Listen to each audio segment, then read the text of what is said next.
জি জি বলেন। আমি জমি মেলার নাই।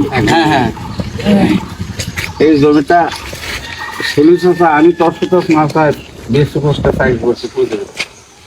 সলিস এখন বারবারি হাই স্কুলে 200 পড়ে গরু গুলো বেচারা কলকাতা ছিল অনেক বেল বড় ছিল এবং আমার জ্ঞানে সে যথেষ্ট ভালো লোক ছিল। আচ্ছা। জমিটা আমার তাই দিল। এখন দলিপুর এই জমিটা কি ছিল? এই জমি পানি নিছে। আচ্ছা। তো আমি বললাম জমির কাগজপাতি কি খবর? তো বলছে বাবা কাগজপাতি আমারও কেনা জমি 72 সনে কিনছি। ওনারা কেনা জমি? 72 সনে কিনছি। আমি 16 শতক জমি কিনছিলাম। তখন ওই পূর্বে উত্তর পাশে রাস্তাটা রেকর্ড ছাড়া ছিল, রেকর্ড ছিল না। নতুন নকশায় রাস্তা নাই? নাই, নতুন হয়েছে। তখন ওই রাস্তার মধ্যে আমার কিছু জমি গেছে, উত্তর মুড়া জাগালারও কিছু আছে আসে। আমি রেকর্ড পাচ্ছি 13। তা এই 13 খামে 16 করার জন্য বাবা 3 বছর ঘুরতে আমি পাইনি। দৌড় পারছে? তা আমাকে কি দেবেন আপনি? কি সিস্টেম? তা আপনার 13